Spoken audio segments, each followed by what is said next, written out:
the king locks up Snoozer in the jail. I'm going to lock you in my jail.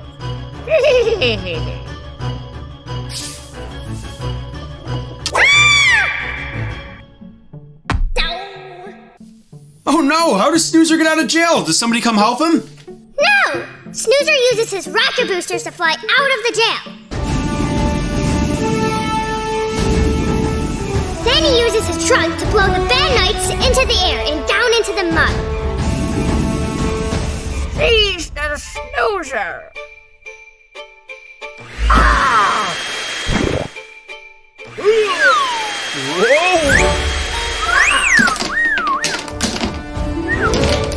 Very impressive work, Snoozer. But that's not all. Then the Gold King says Snoozer should be king. Snoozer should be king. Aye. And Snoozer becomes the king of all of the people. Oh my goodness, great work, Snoozer. What happens to Checkers? Does he become your servant? Of course not. Checkers is the royal inventor. Royal inventor. Well, I guess I can't complain with that. Hey Checkers, what happened to your watch? My watch? Oh my gosh, you're right, Snoozer. Looks like my watch broke off. At least the top part did. There it is. Yeah, that little piece on the top broke. I guess I'm gonna have to print out another watch. What? You can't print a watch. Silly Checkers. That watch isn't made of paper. Snoozer, I'm talking about 3D printing. I'm gonna 3D print the watch. Checkers, you are confusing my mind. Well, don't worry, Snoozer. You'll understand soon enough, because we're going to a place to learn all about 3D printing on today's Reading Road Trip.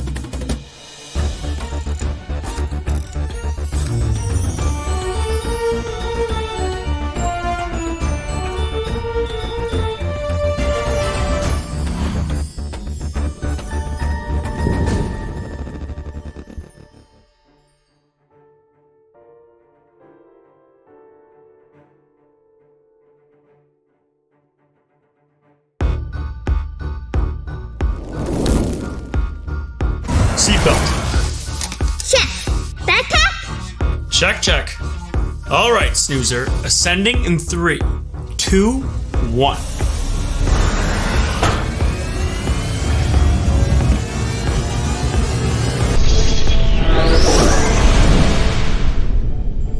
And we're off.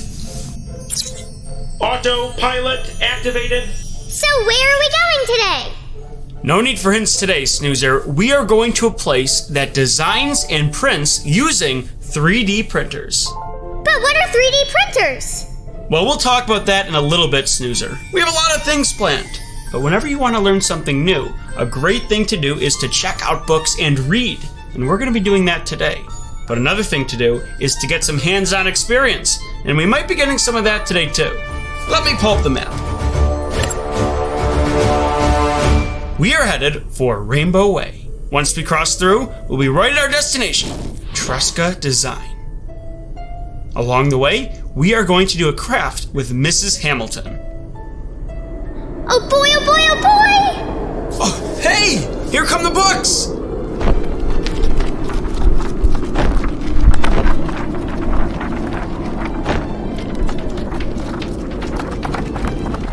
Let's check out a few.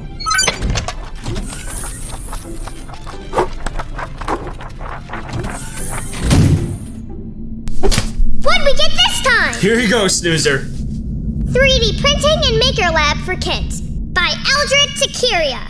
And How to Code a Sandcastle by Josh Funk.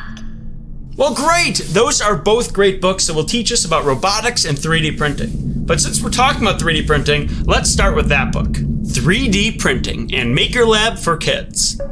Now this is a great nonfiction book to give us an introduction to 3D printing.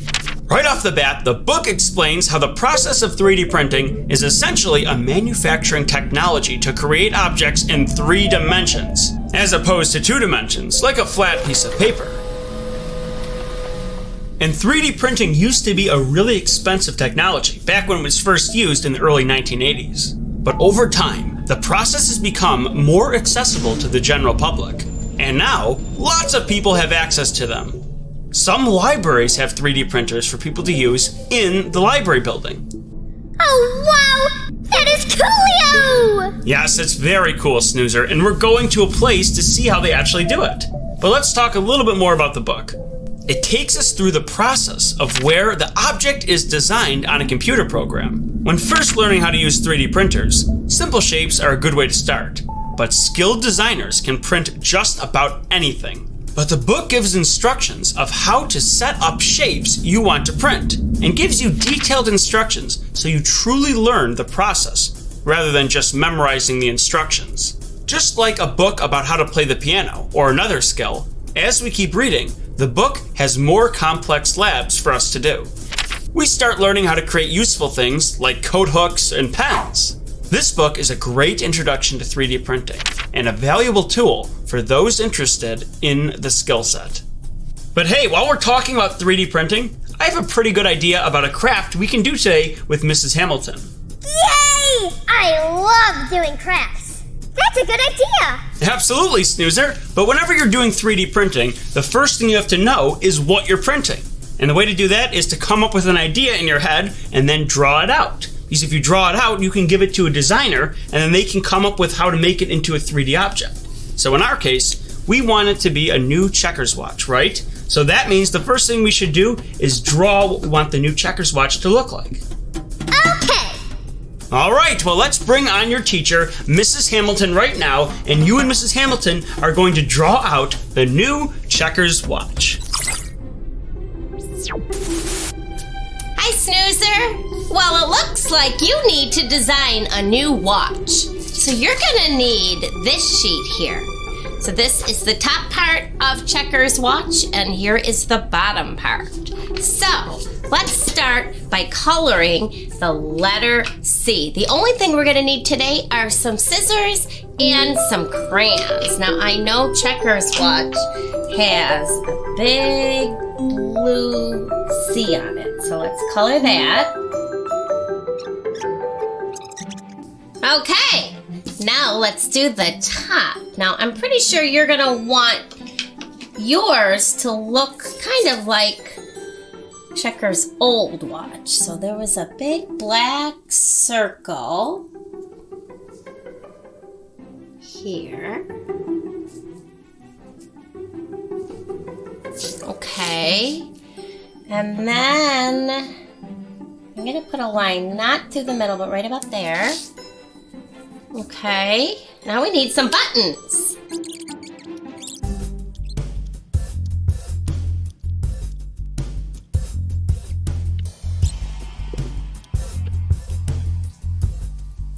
All right, time to cut out.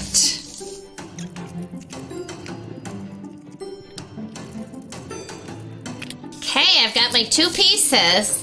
So Checkers watch kind of opens up like this. So I'm gonna staple it right at the top.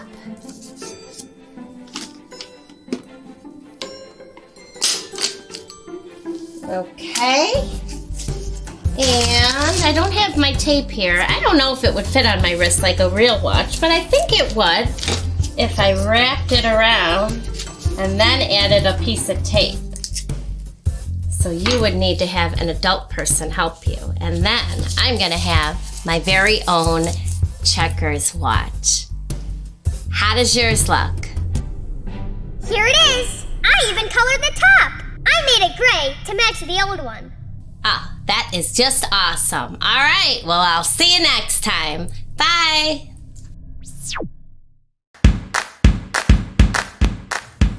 If you would like to email Checkers and Snoozer, send your emails to checkers@checkerslibrarytv.com. We always look forward to hearing from you.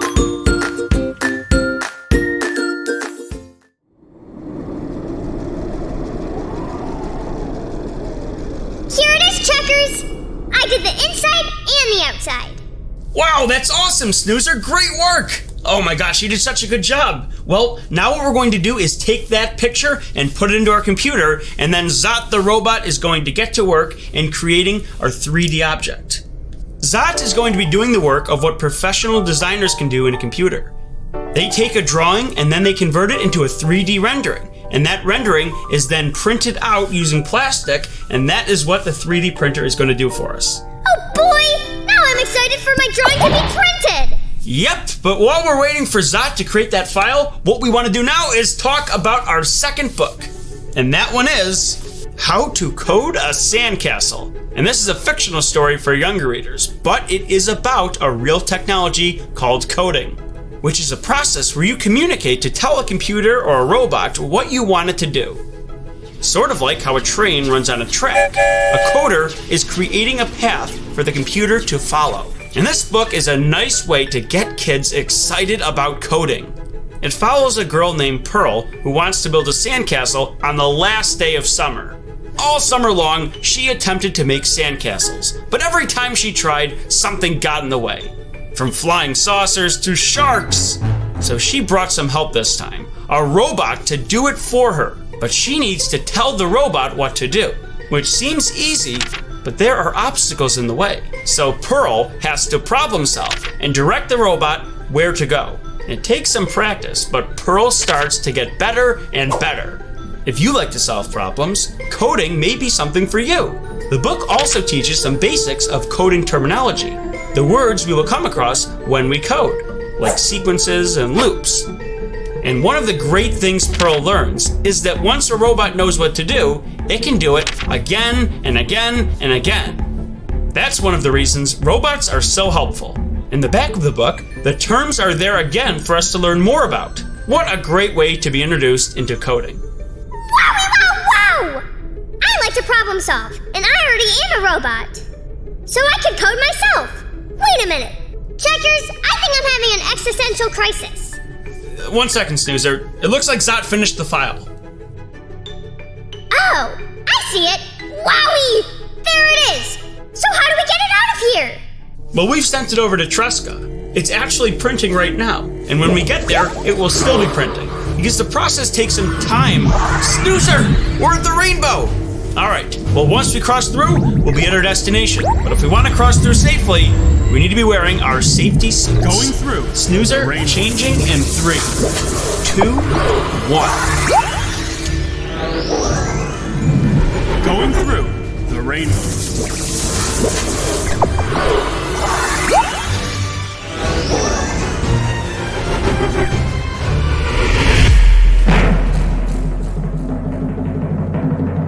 And now it's time for The joke of the week.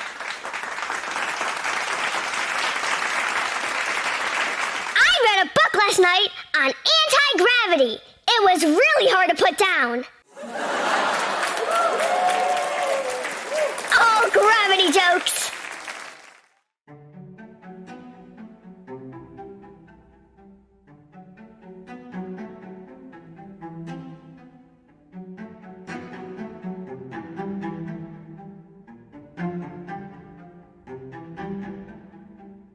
So what do you guys do at Tresca Design here? Well, what we do here is we design products and we prototype them using 3D printing. So you have 3D printed objects all across this table here, right? I do. All right, so could you explain like what these are for Snoozer here? Sure, so we have a couple landmarks here. So this is the Burj Khalifa Tower. This is the Taj Mahal. And then this right here is actually a 3D printed map of Yellowstone National Park. Now, did you paint that? No, so in the plastic that we use for our 3D printing, we can buy it so that it changes color as you're printing. So this happened naturally as we were using the printer. Wow. So that entire thing came out of a printer. This entire thing came out of a printer. That's amazing. Awesome. So how does this process work of printing an object?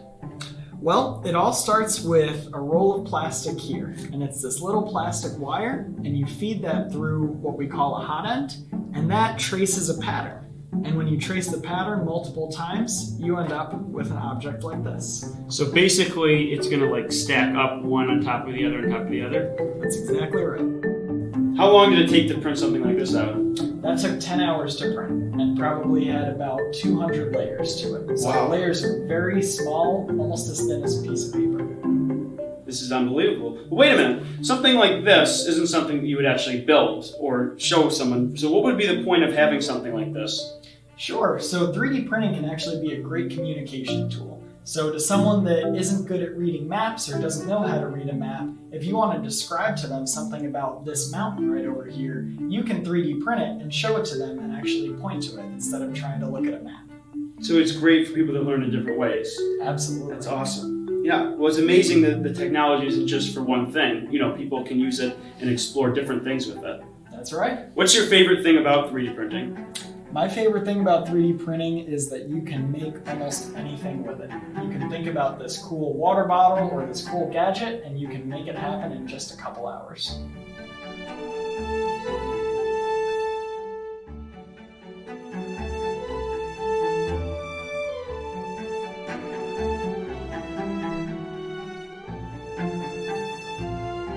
This place is awesome!